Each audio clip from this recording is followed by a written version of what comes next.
TGIFF is all we can say. This is The Week That Was. I'm Simon Brown. My co-host is Giulietta Talevi. And joining us for our general lament is Vestact's bright Khumalo. Although bright, our local market got within about 0.5% of all-time highs.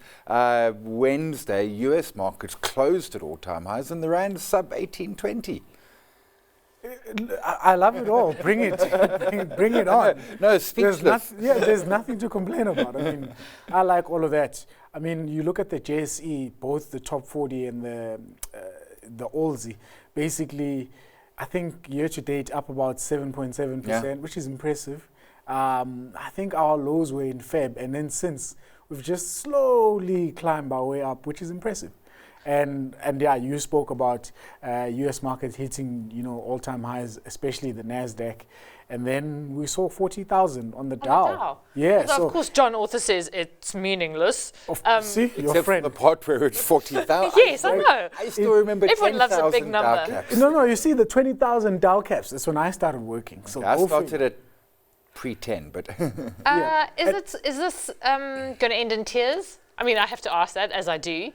Or is it going to kind of plateau out and then... When you say end in tears, what do you mean? Because markets do have, Markets make you cry. No. Markets do make you cry. They do have... With joy and pain. They do have erratic behavior, but if you just zoom in long enough, pick any market you like, S&P 500, Dow, Nasdaq. And put FTSE 100. Or even FTSE. Put your age as the timeline. It just goes from left to right. Yeah. Because you know what? That's the sign. I feel unfairly singled out here. No, I'm just saying. Where's David Shapiro? I can put my age. You're also. too young. Use me. It's still left to right, and and that's what you want. In the long term, markets make you happy. You cry tears of joy. And that's why we are long-term. And investors. to your point, globally markets are strong. I mean, some Euro stocks are strong. FTSE, for goodness sake, which is living proof that markets are not economies. But German stock market, though. Yeah, but I mean, Nikkei's.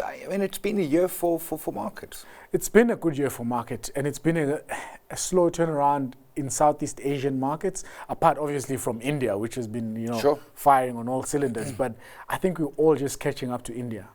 The only one thing I wanted to say is it only took 827 days from May during COVID, when we all hit that slump, to get to these all-time highs that we're seeing today, which is pretty impressive. Feels like a snap of the fingers. Exactly. But can I just ask? But if you just count the issues we've had in those 827 days, you have endless and countless, journalists, what do you call these headlines? That are telling you, you should be slitting your wrist and maybe sitting on cash. And you'd be stupid if you have done that. Can I just ask though, with the rand at, I think it's 1820. I saw 27 in the morning. So it's bouncing between sort of 1819 and 1830. And with markets kind of at all-time highs, is now a good time to take money offshore? Or is that just a pointless question? It's always a good time to take money offshore. If you're South African, it's always a good time to take money offshore. But now you have double the incentive. Bless you. You have double the incentive to do so. I've ran out of blessings, sorry. Well, also making news this week, Anglo is doing the big split, and diamonds are only for 126 years, it seems. Roaring Kitty is back and GameStop is wild. Hello, meme stonks 2024. Speaking of a Back to the Future vibe, the White House pulls up the tariff drawbridge against China, while she and Vladimir enjoy some hot, unbridled diplomatic relations. We have results galore. Europe had a mullet festival, because it can. And Microsoft's frenzied AI plan has cost similar to all that Bitcoin mining plenty electricity. Speaking of which, an actual law has been passed to end Eskom's monopoly, and that's the good news. The real clanger, however, is Cyril pulling the pin on his parting populist hand grenade, possibly the worst piece of legislation to have been produced in South Africa ever. Free healthcare for all at a very high cost. Here is the wretched Ramajeli.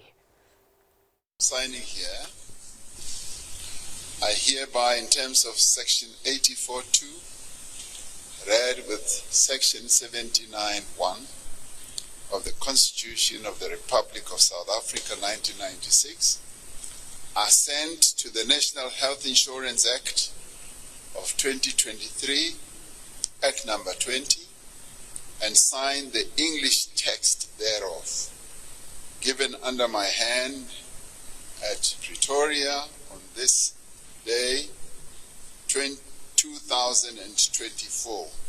So I sign where it's written President.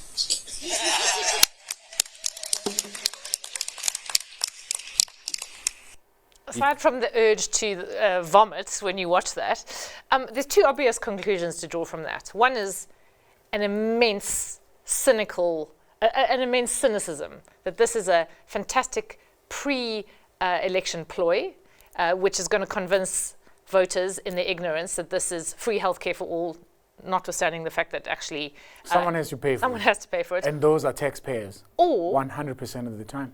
Or, so it's either that, or it's that Cyril thinks this is a great piece of legislation, has ignored all the public comment that has flooded in from 2011. Advice, positively before and done anything. Well, with from it. the business sector. And yeah, but decided into when law has he ever notwithstanding. taken the advice? In which case, the other conclusion to draw is that he's a fool.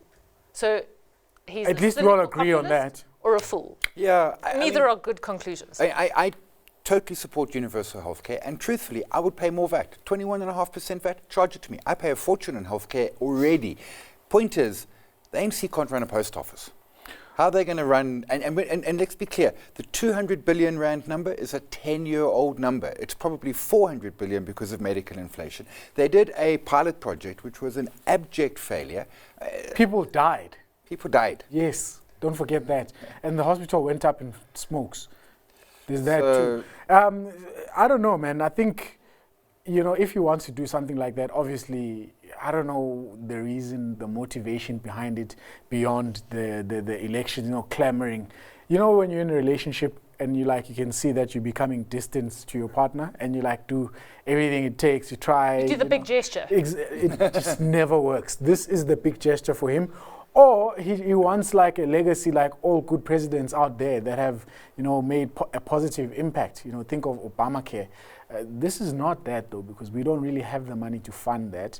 And there's many issues. For example, our current, healthcare system as it is, like you're saying, if we can't improve what's working. If we had a pilot project that actually worked 100% of the time, no one was corrupt, and the supply chain worked, and people were cured, everyone would be happy about this. But everyone is unhappy because we know only a few in that animal farm circle are going to benefit from this. And if you think you're going to benefit from this as an individual in the street without knowing anyone, and you're not connected, and you're not directly receiving anything in your bank account, you're lying. And the worst thing is when these people and their kids are actually sick, they're going to fly out of this country. Well, yeah. And they're going to be, get the healthcare that they need. Whereas all the people that had money in the past for private healthcare, given the opportunity, but now that's taken away from them. So that's my biggest issue. It's more of a let's all lose situation. You can't, you worked hard, you have a bit of money. I don't care about that. You need to lose like how we're losing. And that's a very terrible mentality to have as a president, and anyone actually for that matter. If you think we should all bring each other, down for us so no one succeeds. So we're all equally poor. So how is that walk me through the logic. But I do suspect that there is an element of that to the ANC's actual psychological makeup, that you'd rather drag everyone down and then you can... Crabs in a barrel mindset, Then you create a political elite, which is what you have. And that is exactly Animal Farm, and it's the outcome of generally every communist country. That is the outcome.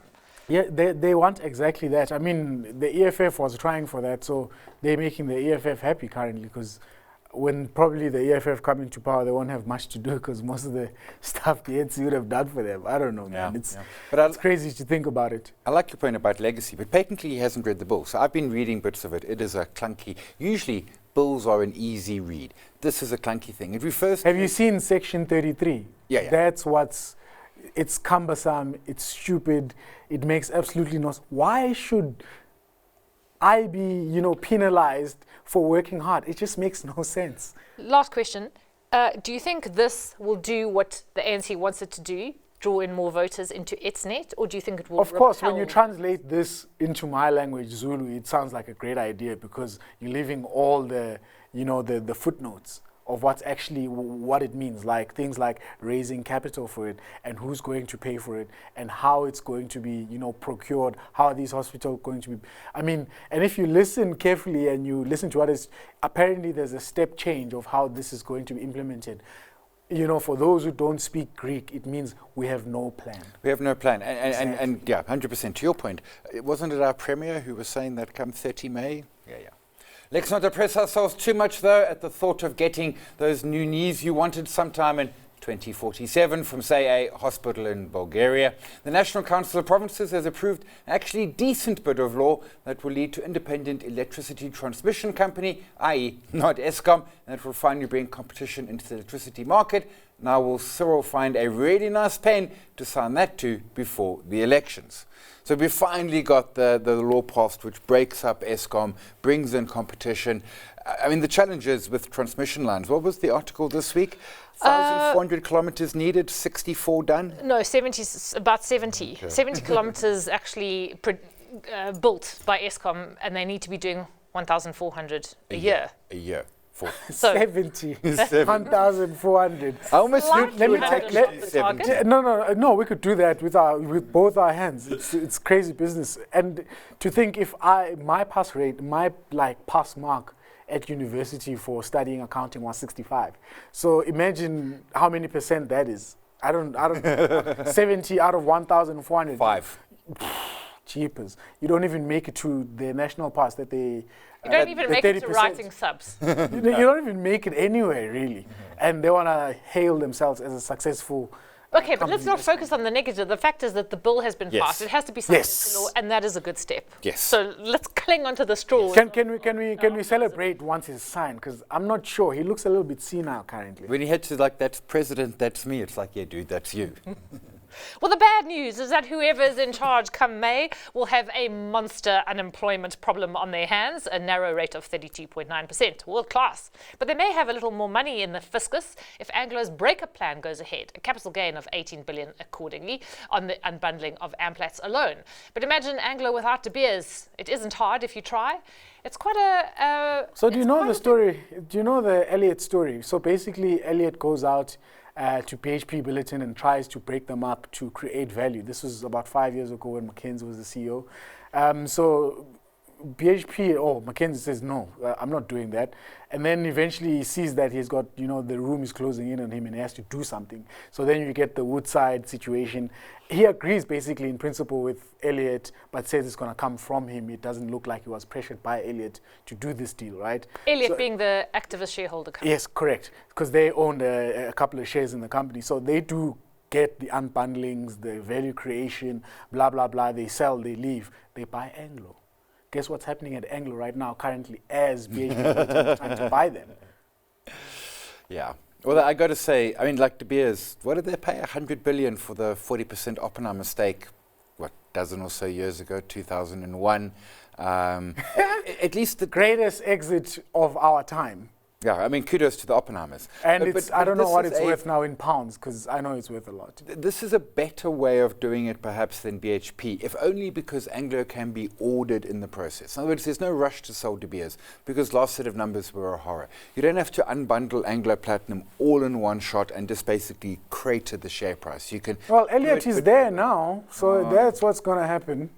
I wonder what the slate says, to the management of Anglo. So now we need to watch Elliott goes next. No, but it's pretty impressive because there might be value to be said there because they might be cleaning themselves for PHP Billiton to actually buy them and take them over. So I don't know. There could be, exactly. So there's that potential out there. So there might be value there. Yeah, well, you've got the FT calling Duncan Wanblatter used mine salesman in today's paper.